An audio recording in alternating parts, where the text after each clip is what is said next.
نحمده ونستعينه ونعوذ بالله من شرور أنفسنا ومن سيئات أعمالنا من يهد الله فلا مضل له ومن يضلله فلا هادي له أشهد أن لا إله إلا الله وأشهد أن محمدا عبده ورسوله لا نبي بعده وقال الله تعالى في القرآن الكريم يا أيها الذين آمنوا اتقوا الله حق تقاته ولا تموتن إلا وأنتم مسلمون وقال الله تعالى في القرآن الكريم يا أيها الناس اتقوا ربكم الذي خلقكم ومن نفس واحدة وخلق منها زوجها وبث منهما رجالا كثيرا ونساء واتقوا الله الذي تساءلون به والأرحام إن الله كان عليكم رقيبا فإن أصدق الحديث كتاب الله وخير الهدي هدي محمد صلى الله عليه وسلم وشر الأمور محدثاتها وكل محدثة بدعة وكل بدعة ضلالة وكل ضلالة finnar. Jemaah Jumat yang insyaallah dirahmati Allah Subhanahu wa taala.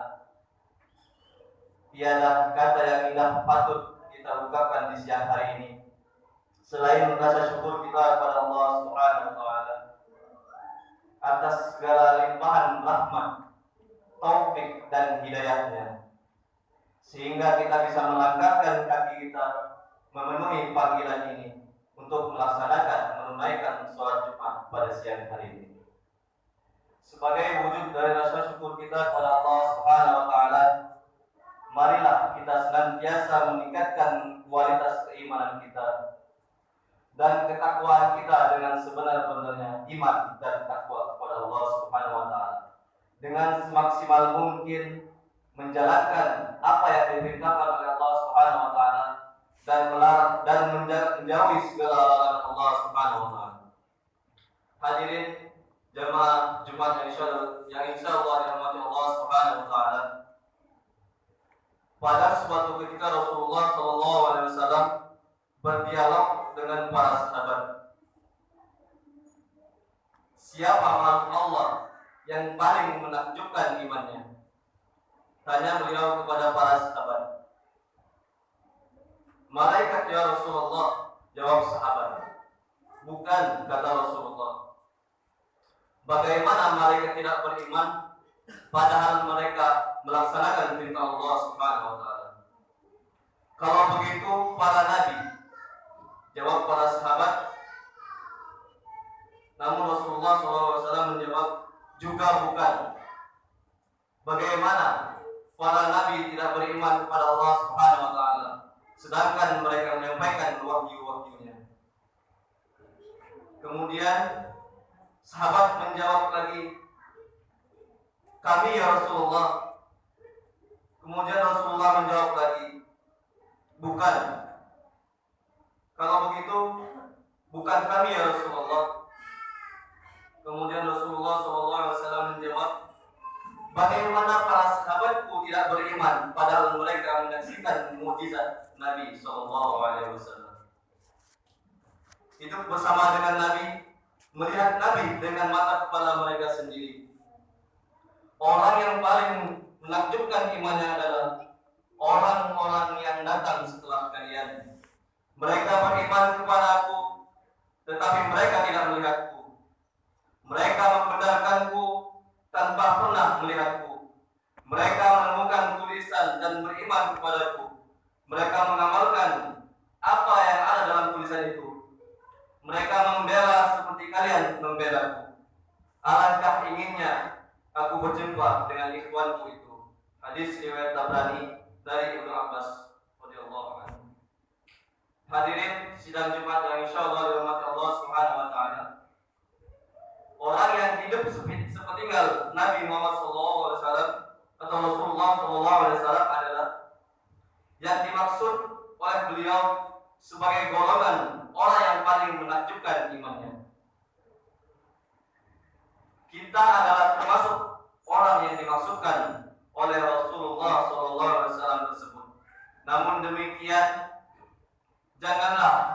membuat kita bangga terlebih dahulu. Disebut sebagai golongan orang yang paling menakjubkan imannya. Karena iman saja belum cukup. Iman yang kita yakini dalam qalbu dan diikrarkan pada lisan, namun selanjutnya yang paling penting adalah diwujudkan dengan perbuatan, yaitu amal soleh. Antara iman dan amal soleh adalah dua hal yang tak dapat dipisahkan satu sama lainnya. Ibarat seperti dua sisi mata uang yang tidak dapat kita pisahkan satu sama lainnya. Kalau tidak ada salah satunya, maka tidak akan berarti keberadaan uang tersebut. Begitu juga dengan iman dan amal soleh. Apabila tidak ada salah satunya, maka tidak akan berarti apa-apa atau nonsen, atau dengan kata lain disebut dengan fungsional. Oleh karena itu Allah Subhanahu wa taala dalam beberapa ayat Al-Quran selalu mengaitkan antara iman dan amal soleh.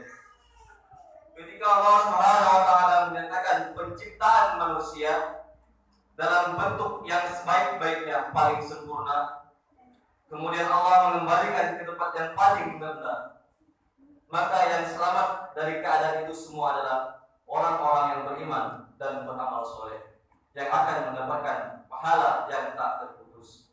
Disebutkan dalam Quran surat Ad-Din ayat 4 sampai dengan 6. Kemudian ada lagi ayat Rasulullah, ayat Allah Subhanahu wa taala dalam Quran Al-Bayyinah ayat 7, yang artinya karena Allah yang beriman dan beramal soleh adalah sebaik-baik makhluk Allah Subhanahu wa taala. Kemudian ada lagi di surat Al-Asr ayat 1 sampai dengan 3 yang artinya dalam kaitannya dengan penghargaan waktu, Allah bersumpah dengan waktu bahwa sesungguhnya manusia akan berada dalam kerugian kecuali orang-orang yang beriman dan beramal soleh serta melaksanakan dan mengingatkan kebaikan dan juga kesabaran. Kemudian ada lagi dalam Quran surat An-Nur ayat 55. Begitu juga dalam beberapa ayat yang lainnya, yang mana yang artinya adalah Allah Subhanahu wa taala menyatakan akan menjadikan orang yang beriman dan beramal soleh berkuasa di muka bumi. Kemudian dalam surat At-Toha, dalam Quran surat Toha ayat 75, yang artinya dengan menempatkan pada tempat-tempat yang tinggi. Kemudian Al-Fats dan juga surat At-Tolak ayat 11, yang artinya karena Allah senantiasa menutupi kesalahan-kesalahan dan menghapuskan dosa-dosa mereka dengan memberikan ampunan, pahala yang besar tiada putus, dan kehidupan yang baik serta memasukkan mereka ke dalam surga Firdaus yang mengalir di bawahnya sungai-sungai. Hadirin jemaah Jumat yang insyaallah dirahmati Allah Subhanahu wa taala. Kita sering memaknai amal soleh dengan memberikan batasan pada ibadah-ibadah makhluk, yang artinya ibadah ritual saja, sehingga tiada terasa ada ketimpangan dalam praktiknya karena kurang seimbangnya dalam praktikan atau pelaksanaan kehidupan sehari-hari antara ibadah ritual dan juga ibadah sosial.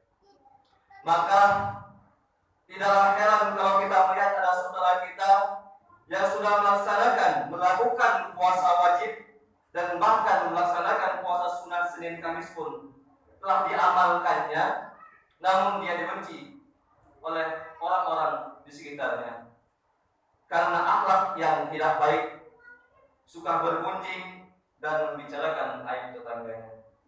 Begitu juga pada kesempatan yang lain kita dapati ada saudara kita yang sudah menunaikan rukun Islam yang kelima, yaitu berhaji, namun dia tidak disukai orang-orang sekitarnya karena sangat kikir dan tidak mempunyai kepedulian sosial terhadap orang-orang lemah ekonominya. Padahal tetangganya adalah orang-orang yang fakir, miskin, dan anak-anak yatim. Hadirin jamaah Jumat yang insyaallah dirahmati Allah Subhanahu wa taala. Praktik amal soleh yang senantiasa menimbangkan antara ibadah ritual dan ibadah sosial, itulah yang benar dan idealnya dari perwujudan iman yang ada dalam diri seorang. Sehingga sebagaimana Allah Subhanahu wa taala yang terbaik dan sempurna akan berkuasa dan menempati tempat yang tinggi dan mulia di muka bumi. Serta janji Allah Subhanahu wa taala yang akan mendapatkan pahala yang tiada putusnya, serta ampunan dosa dan kesalahan dan dimasukkan dalam surganya. Dan kita akan mendapatkan surga tersebut. Amin amin ya rabbal alamin. Barakallahu li wal Qur'anil hakim wa nafa'ani wa iyyakum bima fihi min